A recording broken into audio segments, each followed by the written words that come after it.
run a lot of candidate campaigns. My problem is not getting people elected. My problem is after they're elected, how do you get an elected official to vote the way they should be voting if they're Republicans?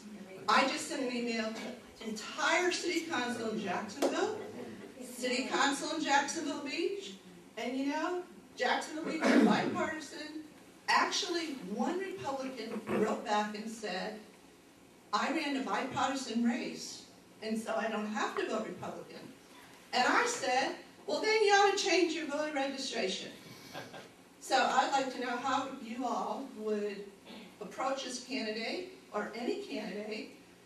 You know, it's no good if you get them elected if they're not doing what they should be doing.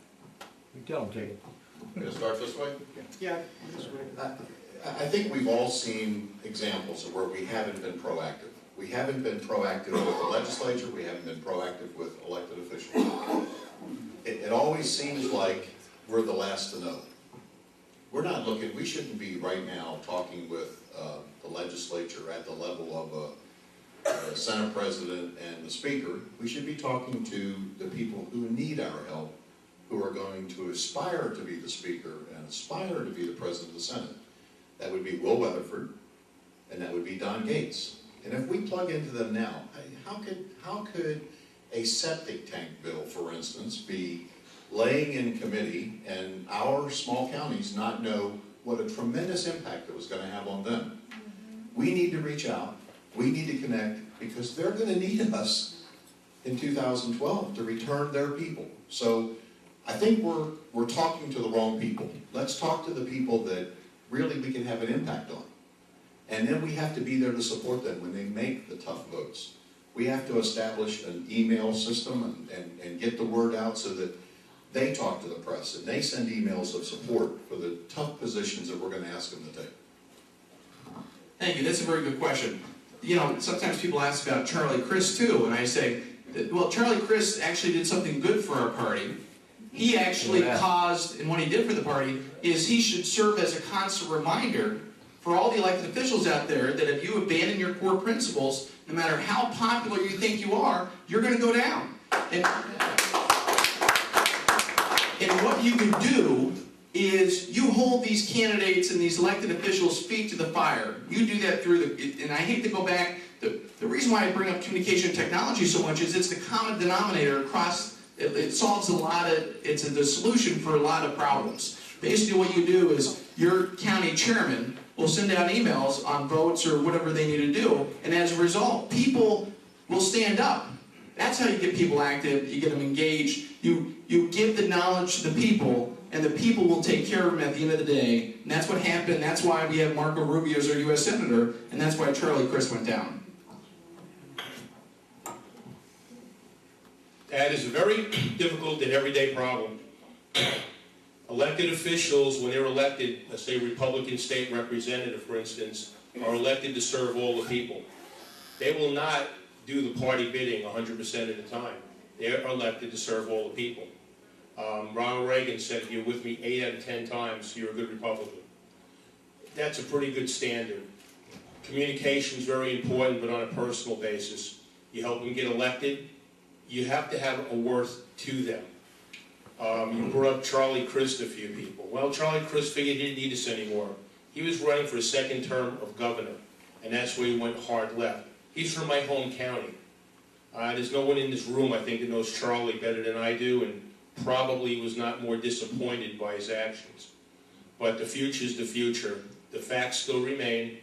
Elected officials elected by all the people. We want good conservative Republicans to get elected. If they do not do our bidding all the time, it's a fact of life. There is always a natural friction between party-elected people and elected, publicly elected people. There's also money involved, a lot of money, folks. The House campaign funds, the Senate campaign funds. We have to work together and develop these relationships. I go back a long time with many of these people, and I have those relationships. They know me as a man of my word. Some of them will say, boy, Tony's a real SOB, but you're not going to find any of them that's going to say I'm a liar. So we do the best we can. When we get them elected, we try the best we can to get them to do the right thing. It's hard though, it really is, like herding cats sometimes, and it's very frustrating. The big problem you hit on, and I'll briefly close with this. The example you gave was nonpartisan. I hate nonpartisan. School board members should be Republicans and Democrats. Judges should be Republicans and Democrats. It's a label that identifies some of their core beliefs. It helps the voter educate on who they're voting for. So I know we're not going to change it, folks, because they like their cover. But I believe in partisanship. And if you're going to be a state party chairman, you better be real partisan. Thank you. Good job. Let me give you a different take, because I want to go right to your question. The central answer, which Tony started with, is they have to need us. Most of the time they don't, or they don't think they do. Okay, in the beauty of nonpartisan, I also wish they were partisan, but in my county where everybody's a Democrat, not so bad. The beauty of nonpartisan, this is what we do. This is another one for you guys. Write this stuff down. When you have a nonpartisan election, you have somebody who is a known Republican. I am a known Republican in my county. Trust me on that. You have somebody who's a known Republican who does a robocall to the Republicans in that district, which are only, say, 30%. And they say, hi, this is Sid Dinerstien, your friend. And in this school board election in your district, John Smith is the only fiscal conservative running. Anybody hear the word Republican? They all vote Republican.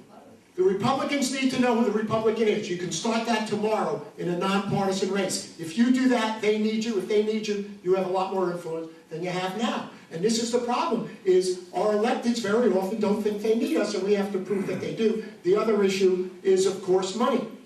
If you're helping for them to raise money, or if you're helping to show them how to raise money, or any of these things, again, they need you more. The more they need you, the more they'll do for you. I'll tell you my worst experience. This Republican guy up in Jupiter's town, just north of my own, they have one of these hiring centers. That means that's where the illegals take the jobs from the citizens. Okay. And he voted to do that, spend $1 million of public money to open one of these. So I got him on the phone. And I said, you know, what are you thinking? And he says, well, you know, I only care about the people in Jupiter. I don't have to care about everybody else. And you know what I said to him? I said, read your oath. So we all have those problems. But the nonpartisans aggregate the Republicans for the nonpartisan Republican candidate. You'll win elections and you'll make them owe you.